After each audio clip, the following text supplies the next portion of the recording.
My YouTube channel. I am Dr. Meenakshi Gupta from Pine Coaching Classes, and today we will start our next part of chapter light, that is lenses. So ये बहुत ज़्यादा important topic है, and if you are new on this channel, kindly subscribe and let's start. A transparent medium, lens क्या होता है? एक transparent medium होता है मेड ऑफ प्लास्टिक और glass bound by the two curved surfaces और one curved surface and one plane surface is called a lens. तो जो लेंस होता है वो किसी ना किसी ट्रांसपेरेंट मीडियम से बना हो सकता है, या तो वो मीडियम प्लास्टिक हो सकता है या वो ग्लास का बना हो सकता है. अब लेंस किसको बोलेंगे? या तो उसकी दोनों सरफेसेस जो है वो कर्व्ड है, इधर से भी कर्व्ड है और इधर से भी कर्व्ड है, या एक सरफेस तो प्लेन है और दूसरी कर्व्ड है, या इस तरीके से हो सकता है.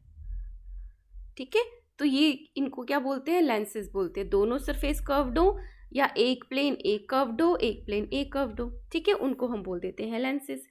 The lenses are of two types. अब ये टू टाइप्स के होते हैं, convex lens and concave lens. तो ये वाले जो लेंसेज होते हैं उनको बोलते हैं कॉन्वेक्स लेंसेज, और जो इस तरीके से होते हैं उनको बोलते थे हम concave lenses, right?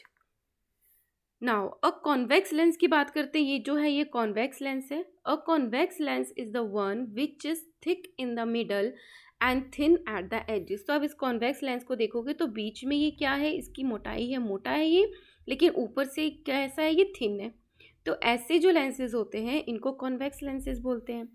A convex lens converges parallel raise of the light falling on it. तो कन्वर्ज का मतलब होता है मिलाना. सो ये क्या करता है? जो कॉन्वेक्स लेंस है इस पे जो पैरेलल रेज आ रही हैं लाइट की, ये उनको मिलाता है. जैसे ही ये कॉन्वेक्स लेंस से गुजरती हैं, पास थ्रू होती हैं, तो ये आपस में इस तरीके से पास आ जाती हैं. तो इसको बोलते हैं कन्वर्जेंस. तो ये कॉन्वेक्स लेंस क्या करता है? कन्वर्ज करता है पैरेलल रेज ऑफ लाइट को जो उन पे फॉल कर रही हैं. Therefore it is called also called a converging lens. तो इसको हम कन्वर्जिंग लेंस भी बोलते हैं. अंडरस्टूड? तो हमारा ये कॉन्वेक्स लेंस हो गया. अब क्या कह रहे हैं? A concave lens is the one. Concave lens क्या है? जिसके दोनों तरफ कैविटी है, इस तरीके से खड्डा है, उसको बोल देते हैं हम कॉनकेव लेंसेज. तो कॉनकेव लेंसेज होते हैं is the one which is thick at the edges. जो कॉनकेव होता है वो एजेस में थिक होता है, बट जो मिडल होता है वो उसमें थिन होता है, and thin in the middle. और concave lens diverges parallel lines of light falling on it, therefore it is called a diverging lens. Diverge होता है दूर दूर ले जाना. तो जो कॉनकेव लेंस होता है उस पे जो पैरेलल रेज पड़ रही हैं उनको वो दूर दूर ले जाता है, डाइवर्ज कर देता है. इसलिए जो कॉनकेव है उसको डाइवर्जिंग लेंस कहते हैं, और जो कॉन्वेक्स पड़ा था उसको हमने क्या बोला था? कन्वर्जिंग लेंस, क्योंकि वो कन्वर्ज करता है, पास पास ले जाता है. Now some terms related to lenses. अब ये बहुत इंपॉर्टेंट चीज़ है, मैं पहले आपको इधर समझाती हूँ. अगर मैं यहाँ पे कॉन्वेक्स लेंस की बात करती हूँ तो कॉन्वेक्स लेंस जो है वो कैसे बना है? अगर कॉन्वेक्स लेंस का ये पार्ट की बात करती हूँ तो ये किसी ना किसी स्फीयर का पार्ट है. ये जो उसका लेफ्ट साइड है, ये वाली साइड है, ये इस स्फीयर का पार्ट है ग्लास का. और ये जो इसकी राइट हैंड साइड वाली है ये कहीं ना कहीं इस स्फीयर का पार्ट है. ठीक है, तो इस तरीके से हम इसको स्टडी करने वाले हैं.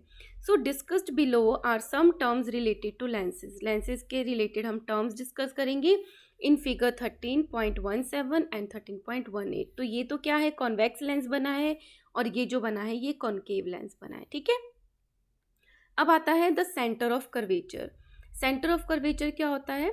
The centre of the sphere of which the lens is a part is known as the centre of curvature. अभी ये जो कॉन्वेक्स लेंस है ये एक तो इस स्फीयर का पार्ट है नंबर 1, और एक ये इस स्फीयर का पार्ट है. तो इस स्फीयर का सेंटर हो गया ये, और इस स्फीयर का सेंटर हो गया ये. तो इसको बोल देते हैं C1 और इसको बोल देते हैं C2. तो कोई भी जो लेंस होता है उसके दो सेंटर ऑफ कर्वेचर होते हैं. A lens often has two spherical surfaces, therefore it has the two centers of curvature denoted by C1 and C2. तो एक तो ये C1 हो गया और एक C2 क्या हो गए? इसके सेंटर ऑफ कर्वेचर्स हो गए, राइट. अब प्रिंसिपल एक्सिस क्या होता है? An imaginary straight line passing through the two centres of curvature C1 and C2 of the lens and perpendicular to both the faces of the lens is called the principal axis. तो principal axis वो imaginary line हो गई जो C1 को और C2 को आपस में क्रॉस करती है, और ये जो इनकी कॉन्वेक्स की जो ये लेयर्स हैं इसकी 90 डिग्री पे होती है, ठीक है, तो उसको बोल देते हैं हम प्रिंसिपल एक्सिस। तो यहाँ पे जो प्रिंसिपल एक्सिस है वो ये है जो C1 और C2 को क्रॉस कर रहा है, ठीक। Now next is optical centre. Optical centre होता है किसी भी लेंस का जो सेंटर होता है उसको ऑप्टिकल सेंटर बोलते हैं। The geometrical centre of the lens is called its optical centre, और इसको डिनोट किया है हमने ओ से। अब आता है radius of the curvature. Curvature का रेडियस क्या है? अब ये हमने दो स्फीयर हमने ड्रॉ किए थे, एक तो ये वाला स्फीयर ड्रॉ किया था और एक ये स्फीयर ड्रॉ किया था। तो एक तो ये ए मान लिया, अगर ये बी मान लिया, तो ए का रेडियस क्या है? सेंटर से लेके यहाँ तक इसको रेडियस बोलते हैं। रेडियस तो आपको पता होगा ना कि जितनी लंबाई को लेकर हम सर्कल बनाते हैं, जितना खोल के प्रकार जो होता है उसको खोल के जो आप उससे सर्कल बनाते हो वो उसका रेडियस होता है। तो इस स्फीयर का जो रेडियस है वो ये है, उसको हमने R1 बोल दिया, और बी जो सर्कल है उसका जो रेडियस है उसको हमने R2 नाम दे दिया। तो ये हो गया radius of curvature. The radius of the sphere of which the surface of the lens is a part. तो जिस स्फीयर का जो लेंस पार्ट है उसका जो रेडियस है उसको रेडियस ऑफ कर्वेचर बोलते हैं। अब दो स्फीयर हैं तो रेडियस ऑफ कर्वेचर भी दो ही होंगे। So we know that the lens has the two spherical surfaces, therefore it has two radii of the curvature denoted by R1 and R2. ठीक है। Now refer to the figure 13.19 and 13.20 to understand the few more terms related to the lenses. अब मैं आपको इधर भी बता देती हूँ। ये तो था कॉन्वेक्स लेंस। अब ये कॉन्केव लेंस है, वो कैसे मिलके बना होगा? अगर मैं इस स्फीयर का ये लेती हूँ पार्ट और एक यहाँ पे लेती हूँ स्फीयर, तो बीच का जो पार्ट है ये पूरा का पूरा क्या बना लेता है? कॉन्केव लेंस बना देता है। तो इस स्फीयर का सेंटर हो गया C1, इस स्फीयर का सेंटर हो गया C2, और ये आपका हो गया प्रिंसिपल एक्सिस, और ये हो गया कॉन्केव का optical centre, that is O। This is R1 radius और ये इसका R2, ठीक है। चलो अब हम इसको स्टडी करते हैं। सो ये है 13.19 फिगर और ये है 13.20। तो इसमें अभी आपको क्या दिख रहा है? जो हमारा कॉन्वेक्स लेंस होता है वो क्या करता है? कन्वर्ज करता है। मतलब जो पैरेलल से रेज आ रही हैं उनको वहाँ से जब क्रॉस करेंगी तो एक साइड पे इकट्ठा कर लेगा, तो वो क्या कर रहा है? कन्वर्ज कर रहा है।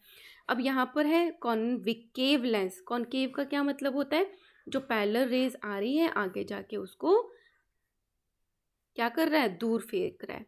तो ये हो गया इसका वो चीज़ हो गई, ठीक है, कि ये उसको डिस्पर्स कर रहा है, दूर दूर तक फेंक रहा है। ऑलराइट, अब आगे बहुत ध्यान से समझने वाली चीज़ें हैं। पहले बोला है प्रिंसिपल फोकस। तो प्रिंसिपल फोकस क्या होता है? देखो प्रिंसिपल फोकस क्या होता है कि जहाँ पे पैरेलल जो रेज आ रही हैं वो किस लाइन पे आके मीट हो रही हैं उसको उसका प्रिंसिपल फोकस कह रहे हैं, जहाँ पे वो फोकस होती है पैरेलल लाइंस, ठीक है। तो इसमें क्या लिखा है? प्रिंसिपल फोकस क्या हुआ? The rays parallel to the principal axis. अगर मैंने यहाँ पे एक कॉन्वेक्स लेंस ड्रॉ किया है, ये इसका सेंटर है, ये इसका ऑप्टिकल सेंटर है, और ये मैंने ऐसे ड्रॉ कर दिया। तो यहाँ पे मैंने क्या दिखाया है? ये एक रे आ रही है, ये एक और रे आ रही है, ये एक और रे है और एक नेक्स्ट रे है। तो ये क्या करता है? कन्वर्ज करता है ऐसे रेस को। एक यहाँ गई, एक यहाँ गई, एक यहाँ गई और एक यहाँ गई। आप स्केल से ड्रॉ करोगे, ठीक है। इसने कन्वर्ज कर लिया। तो क्या कह रहे हैं? The rays parallel to the principal axis converge at a point in case of convex lens और appear to diverge from a point in case of the concave lens on the principal axis. तो जहाँ पे ये जो lines है, raise हैं, आपस में मीट हो रही हैं, अब क्या होगा? कॉन्वेक्स में तो वो खुद ही पास आ जाती हैं, बट जो कॉन्केव होता है उसमें दिखती हैं कि वो मिल रही हैं। तो दिखती कैसे हैं? अभी कॉनकेव में तो रेज आ रही हैं लेकिन दूर जा रही है, तो कभी आपस में दोनों रेज मीट ही नहीं होंगी, क्योंकि ये तो और दूर जाती जा रही है जितना हम आगे बढ़ाएंगे। तो हम इनको पीछे की तरफ मिलाते हैं, तो ये सच में नहीं मिलती लेकिन अपीयर होती हैं कि ये मिल रही हैं। तो ये यहाँ पे जहाँ पे मिलती है उसको उसका प्रिंसिपल फोकस कह देते हैं। So this point is called the principal focus of the lens. So both convex and the concave lenses have two principal foci as the rays can converge or diverge from both the sides of the lens. अब ये क्या कह रहे हैं, हर एक lens का भले ही वो कॉन्केव है या कॉन्वेक्स है उसके दो फोकल पॉइंट्स होते हैं। क्यों?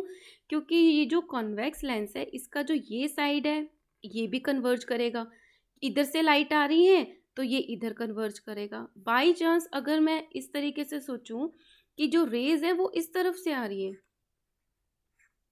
तो क्या होगा, वो इधर की तरफ कन्वर्ज होंगी। ठीक है, तो इसका मतलब क्या है कि इधर भी फोकस हो सकती है और इधर भी फोकस हो सकती है। ये डिपेंड करता है कि लाइट की रेज कहाँ से आ रही है। तो इसलिए जो फोकस होता है प्रिंसिपल फोकस वो दो होते हैं दोनों लेंसेज के लिए। उसको हमने एक F1 का नाम दिया है और एक F2 का नाम दिया है। तो यहाँ पे देखते हैं हम F1 और F2 का है। तो एक तो ये हो गया हमारा F1, यहाँ पे प्रिंसिपल फोकस है कॉन्वेक्स का, और एक ये F2 है, यहाँ पे फोकस हो सकता है। राइट नाउ अब आती है focal length, the distance between the optical centre. अब इसका सेंटर क्या था, ये ऑप्टिकल सेंटर था, and the principal focus of the lens, और ये कहाँ पे फोकस हो रही है, यहाँ पे फोकस हो रही है। तो इन दोनों के बीच का जो ये डिस्टेंस है इसको बोल देते हैं, इसको F से डोनेट करते हैं और इसको बोलते हैं focal length. So the distance between the optical center and the principal focus of the lens is called the focal length and it is denoted by F. Right? Now the image formed by the lenses. Lenses किस तरीके की image जो है वो बनाते हैं। हमने plane mirror की इमेज देख ली थी, उसके कुछ करेक्टरिस्टिक्स भी थे जो आपको लर्न होने चाहिए। अब लेंसेज किस तरीके की इमेज बनाते हैं ये आपको बहुत ध्यान से समझना है। The position of the object affects the position, size and nature of the image formed by the convex lens। कि जैसे ये कॉन्वेक्स लेंस है, ऑब्जेक्ट हमने कहाँ रखा है, यहाँ रखा है, यहाँ रखा है, यहाँ रखा है, वो ये डिसाइड करता है कि जो इमेज बनेगी उसकी पोजीशन क्या होगी, वो कहाँ बनेगी, उसका साइज़ क्या होगा और उसका नेचर क्या होगा। नेचर का मतलब क्या है कि अगर मैंने ये एरो इस तरीके से रखा है तो जो इमेज बनेगी वो सीधी ही बनेगी या इन्वर्टेड बनेगी। तो ये डिपेंड करता है कि जो ऑब्जेक्ट था उसको मैंने किस पोजीशन पे रखा है in the case of convex lenses. So table 13.1 list image formation of the convex lens when the object is kept at the different position. तो ये जो टेबल है इससे ये पता चल जाएगा हमको समझ के कि कॉन्वेक्स लेंस में किस तरीके की जो इमेज है वो बनती है। तो यहाँ पर बताया है पोजीशन ऑफ द ऑब्जेक्ट की, हमने लेंस से कहाँ किस दूरी पे हमने ऑब्जेक्ट को रखा है। यहाँ पे पोजीशन ऑफ द इमेज की ऑब्जेक्ट कहाँ रखा था और इमेज कहाँ बनी है। थर्ड है साइज ऑफ द इमेज की ऑब्जेक्ट का साइज कितना था और उसके कंपैरिजन में इमेज का साइज कितना बना है। Fourth is nature of the image की जो इमेज बनी है वो रियल बनी है या वर्चुअल बनी है, इन्वर्टेड उल्टा बनी है या इरेक्ट मतलब सीधी बनी है। तो ये सब चीज़ें डिसाइड करती हैं। फर्स्ट है object placed at the infinity. तो क्या है, जब इन्फिनिटी पे ऑब्जेक्ट है तो F2 पे इमेज बनेगी। देखो इन्फिनिटी का मतलब ऐसा नहीं है कि कितनी भी दूर, इन्फिनिटी का मतलब है कि बहुत दूर रखी है। दूर रखी है तो रेज इस तरीके से पैरेलल आ रही है, तो जो इमेज बनेगी वो F2 पे बनेगी। ठीक है, जो दूर रखी है बहुत उसकी इमेज बन रही है F2 पे, और उसका करेक्टरिस्टिक क्या है कि वो हाईली डिमिनिश्ड मतलब वो बहुत छोटी साइज की बनेगी। नेक्स्ट, और रियल और इन्वर्टेड बनेगी। रियल का क्या मतलब है, जिसको हम स्क्रीन पे ले सकते हैं। इन्वर्टेड का क्या मतलब है, अगर ऑब्जेक्ट इस तरीके से है तो बहुत ही छोटी बनेगी, और इन्वर्टेड बनेगी मतलब उल्टी बनेगी जब जो ऑब्जेक्ट है वो बहुत दूर पे रखा है। अब हम क्या करते हैं, ऑब्जेक्ट को थोड़ा सा पास ले आते हैं, 2F1 पे ले आते हैं। तो अब तो इसकी जो पोजीशन है इमेज की वो F2 एंड 2F2 के बीच में आ गई। अगर मैं जो इन्फिनिटी पे ऑब्जेक्ट रखा था उसको उठाकर मैं यहाँ 2F के यहाँ ले आऊँ, यहाँ पे मैंने खड़ी कर दी, तो जो इमेज बनेगी वो कहाँ पे बनेगी? F2 और 2F2 के बीच में। ठीक है, इसके बीच में आ गई खिसक के। अब आप देख रहे हो कि मैं इधर ला रही हूँ, पास की तरफ ऑब्जेक्ट ला रही हूँ, तो इसकी इमेज दूर जा रही है। पहले इन्फिनिटी पे था तो F2 पे बना, अब मैं 2F1 के पास ले आई तो ये जो है F2 से और 2F2 के बीच में बना। अब आप बोलोगे कि मैम ये 2F1 क्या है? तो F1 क्या था? फोकल लेंथ, उसका डबल हो गया वो 2F1 हो गया, और इधर की तरफ F2 का जो डबल हो गया वो 2F2 हो गया। ठीक है, अब कैसी बनी है, इसकी नेचर कैसी होगी कि जो इमेज बनी है 2F1 और 2F2 के बीच में वो डिमिनिश्ड है। पहली तो बहुत ही छोटी थी, अब है तो छोटी लेकिन बहुत छोटी नहीं है, डिमिनिश्ड है, लेकिन अभी भी रियल और इन्वर्टेड है। ऑलराइट, अब मैं ऑब्जेक्ट को और पास ले आई, मैं 2F1 पे ले आई। अब मैं इमेज को उठा के यहाँ पर ले आई 2F1 पे, तो इमेज अब यहाँ से खिसक के कहाँ आ गई? 2F2 पे आ गई। ठीक है, तो ये और इधर मूव करी जा रही है। अब आपको लर्न करने में भी इजी हो जाएगा कि जब मैं इमेज को पास में ले आई हूँ यहाँ पे 2F1 पे, तो जो इमेज बनी वो 2F2 पे बनी, और जितना साइज था ऑब्जेक्ट को सेम साइज की बनी है, same size at that of the object.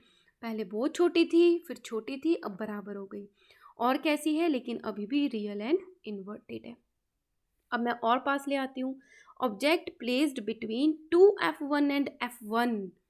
अब मैं 2F1 से उठा के 2F1 और F1 के बीच में ले आती हूँ। ये 2F1 है, ये F1 है, यहाँ ले आती हूँ, तो अब ये मूव करके 2F2 के आगे चली जाएगी।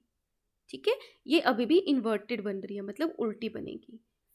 राइट, अब मैं और पास ले आई हूँ लेंस के, कहाँ ले आई? यहाँ पे 2F1 और F1 के बीच में, तो ये बियॉन्ड 2F2 चली गई, और इसका जो साइज है वो अब बड़ा हो गया। मतलब अगर इतना था तो वो बड़ा हो गया इतना, लेकिन अभी भी रियल है, स्क्रीन पे ले सकते हैं, लेकिन अभी भी उल्टी बन रही है, इन्वर्टेड बन रही है। अब मैं और उठा के पास ले आई, उसको F1 पे ले आई। देखो F1 का है, बाबा मुझे मूव करना पड़ा है, लेकिन आपको समझ में आ जाएगा कि अब मैं इस इमेज को, ऑब्जेक्ट को उठा के यहाँ ले आई, F1 पे ले आई, तो इसकी जो इमेज बनेगी ना वो इन्फिनिटी पे बनेगी, मतलब बहुत ज़्यादा दूर बनेगी। ठीक है, अब बहुत ज़्यादा दूर बनेगी, मैग्नीफाइड तो हो ही गया था, अब वो हाईली मैग्नीफाइड बनेगी, मतलब बहुत बड़ी बनेगी, लेकिन अभी भी रियल और इन्वर्टेड बनेगी। अब मैं उसको उठा के और ज़्यादा पास ले आई, F1 और ऑप्टिकल सेंटर के बीच में ले आई। देखो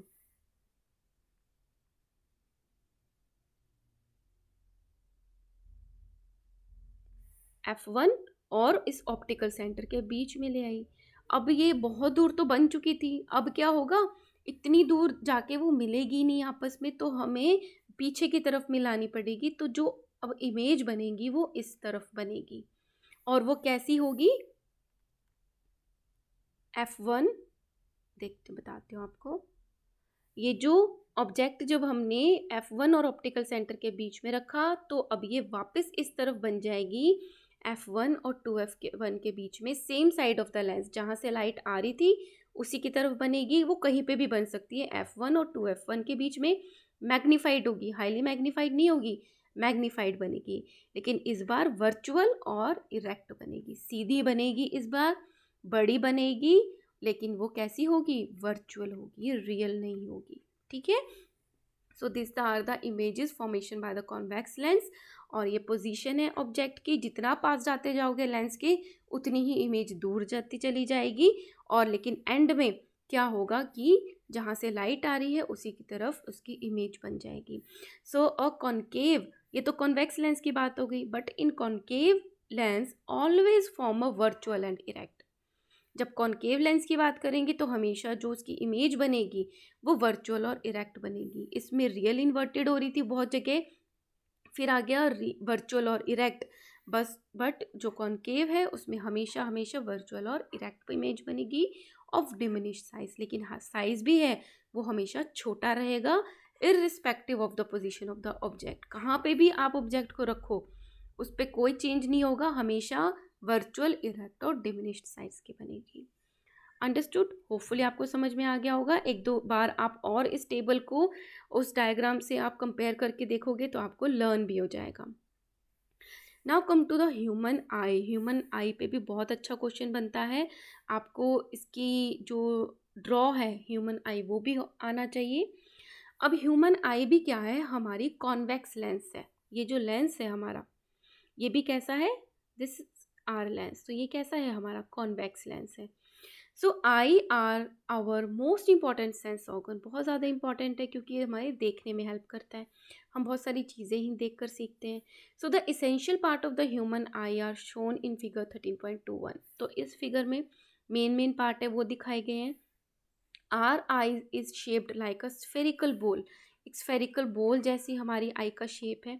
the outer white coat of the eye is tough and protect the interior eye from the damage during an accident. तो बाहर का जो आई का पार्ट होता है वो थोड़ा टफ होता है ताकि हमारे इनर जो डेलिकेट पार्ट्स हैं आई के वो हमारे सेफ रहें during any accident. So the front part of the eye is called cornea and is made up of a transparent substance. ठीक है, तो जो हमारा फ्रंट पार्ट है उसको कॉर्निया बोलते हैं और ये क्या है हमारा ट्रांसपेरेंट सब्सटेंस है। इसमें आप देखोगे कि ये जो है आपका कॉर्निया ये कैसा है, आपका ट्रांसपेरेंट लेयर है।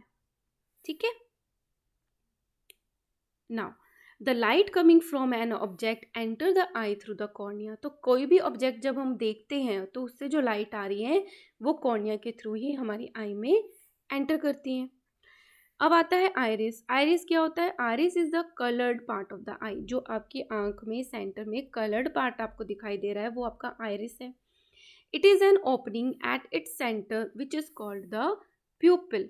तो आइरिस कहाँ है, ये आपका आइरिस है जो आपका कलर्ड पार्ट है और इसका जो सेंटर है उसको प्यूपिल बोलते हैं। ठीक है, so the pupil appear like a dark spot in the centre of the iris. जो अगर आप अपनी आई को देखोगे ये आइरिस है, इसके सेंटर में जो डार्क स्पॉट है वो आपका है प्यूपिल, राइट। अब क्या है, the pupil appear like a dark spot in the centre of the iris because no light get reflected from it. तो क्या है, ये आपको डार्क क्यों दिखाई देता है, क्योंकि यहाँ से टकरा के कोई भी जो लाइट है वो वापस नहीं आती, यहाँ से एंटर होती है आइज के अंदर। By adjusting the size of the pupil the iris is able to control the amount of the light that enters the eye. अब अगर प्यूपिल क्या है बड़ी हो जाती है आइरिस की हेल्प से तो ज़्यादा लाइट एंटर होती है, अगर प्यूपिल छोटी हो जाती है, अगर बहुत ज़्यादा रोशनी है तो आप क्या करते हो, अनकॉन्शियसली प्यूपिल को छोटी कर लेते हो आइरिस की हेल्प से, तो कम लाइट जो है वो एंटर हो पाती है, आपको दिक्कत नहीं होती। Now under the supervision of an elder observe the eye of your friend. आप अपनी फ्रेंड की आई को जब ऑब्जर्व करोगे किसी बड़े की सुपरविजन में, carefully note the size of the pupil. तो आप प्यूपिल के साइड को नोट कर सकते हो।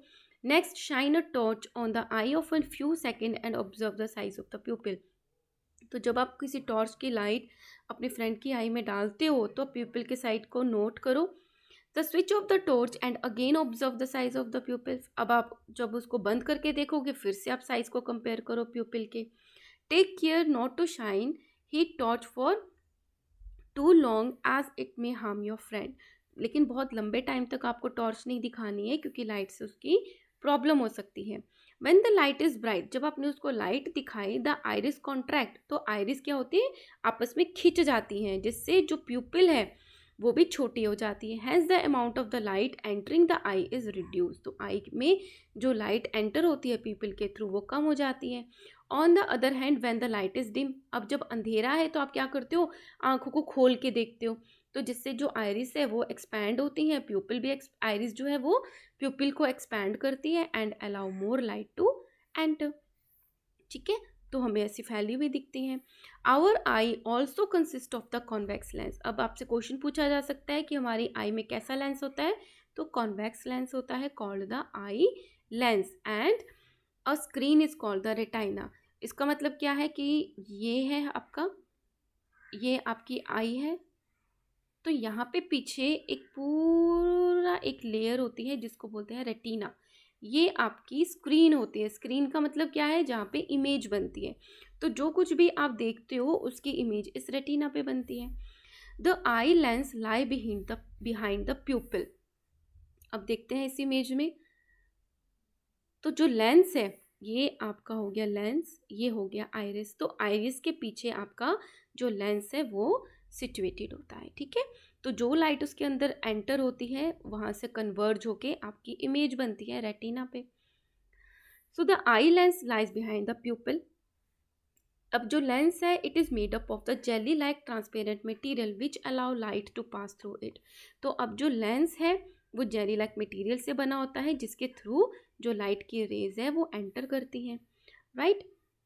The eye lens is held in position by ciliary muscles. अब इसके थ्रू कुछ मसल्स जो है वो उसको मेंटेन रखती है उसकी पोजीशन को, और उन मसल्स को बोलते हैं हम सिलियरी मसल्स। तो जब हमने फोकस करना होता है, दूर है या पास है, तो ये सिलियरी मसल्स इस लेंस को फोकस करने में हेल्प करती हैं। The space between the cornea and the eye lens is filled with the liquid called the aqueous humour. अब आगे जो ये कॉर्निया है था और जो लेंस है, आगे का एक पोर्शन होता है, पीछे का एक पोर्शन होता है। आगे भी एक जो है एक जेली लाइक लिक्विड जो है वो प्रेजेंट होता है, लिक्विड प्रेजेंट होता है, इसको बोलते हैं हम aqueous humour. Similarly, the space between the eye lens and the retina is filled with another liquid called the vitreous humor. अब लेंस और रेटिना के बीच का जो लिक्विड है उसको हमने विट्रस ह्यूमर बोला है। मैंने इसको ऐसे लर्न किया था क्योंकि कई बार स्टूडेंट्स जो है वो कंफ्यूज हो जाते हैं, एक्वस ह्यूमर कहाँ पे होता है और विट्रस कहाँ होता है। एक्वस जो है पहले आता है अल्फ़ाबेट्स में, तो यह आगे की तरफ प्रेजेंट होता है, वी जो है वो बाद में आता है, तो विट्रस ह्यूमर जो है वो पीछे की तरफ प्रेजेंट होता है। The retina has a large number of the light sensitive cells called the rods and cones. अब क्या है, ये जो रेटिना है ना, इसमें बहुत सारी कुछ सेल्स होती हैं और वो दो टाइप की होती हैं। एक होती हैं रॉड्स और एक को बोलते हैं हम cones. C for cones, C for colours. तो कोन्स का काम होता है कलर्स को डिफ्रेंशिएट करना। हमारी आईज देख के बताते हैं येलो है, पिंक है, रेड है, ग्रीन है, ब्लू है। और जो रॉड्स है ना, वो ये बताता है कि जो लाइट आ रही है वो ब्राइट है, डल है, डार्क है, किस तरीके की लाइट आ रही है। So rods are the rod shape. अब उनको रोड क्यों बोला है, क्योंकि ये रोड शेप की सेल्स होती हैं which are important for the vision during low light, और जिससे ये हमें जब लाइट कम होती है तो भी देखने में हेल्प करती है। The cones are cone shaped, और जो कोन्स हमने नाम ही इसीलिए रखा है क्योंकि वो कोन शेप की होती हैं, which are sensitive to the bright light and cause the sensation of colour of object. तो जो रोड्स हैं वो तो हेल्प करती हैं डार्क लाइट में देखने पे, और जो कोन्स हैं वो हेल्प करती हैं हमें ब्राइट लाइट में देखने में और कलर्स को डिफ्रेंशिएट करने में हेल्प करती है, राइट। अब क्या आता है, a small area on the retina remains insensitive to light. अब हमारी आइज़ का एक पार्ट है जिस पे कोई कितनी भी लाइट डाल दो लेकिन वो इनसेंसिटिव है, वहाँ पे कोई लाइट प्रेजेंट नहीं है, उसको बोलते हैं हम ब्लाइंड स्पॉट। कि वहाँ पे जो इमेज बनेगी वो बिल्कुल भी हमें दिखाई नहीं देगी, तो वो है ब्लाइंड स्पॉट। ऐसा क्यों है, क्योंकि वहाँ पे तो ना तो रोड्स प्रेजेंट है ना कोन्स प्रेजेंट है। क्यों, क्योंकि जो इमेज बनती है उसको हमारा ब्रेन जो है वो एनालाइज करता है कि क्या हम देख रहे हैं, समझता है। तो वो कैसे आइज तक, आइज से जो इमेज बनी वो ब्रेन तक कैसे गई, वो जाती है एक नर्व के थ्रू जिसको हम नाम देते हैं ऑप्टिक नर्व। तो जहाँ से वो नर्व निकलती है वहाँ पे ना रोड्स प्रेजेंट है ना कोन्स प्रेजेंट है, तो वो जो पॉइंट होता है वहाँ पे कोई भी इमेज नहीं बनती और वो लाइट से इनसेंसिटिव होती है, जहाँ पे जिसको हम बोल देते हैं blind spot. So it is from here that the optic nerve leave the eye. और इसी ब्लाइंड स्पॉट से जो ऑप्टिक नर्व है वो निकलती है, ठीक है। तो वहाँ पे वो जो एरिया है वो इनसेंसिटिव है, राइट। सो हमारी हाफ एन आवर की वीडियो कंप्लीट हो चुकी है। In next video I will tell you how do we see an object. So keep studying, and let's meet in a next video. And if you enjoyed this video, kindly like, share and subscribe. Thank you.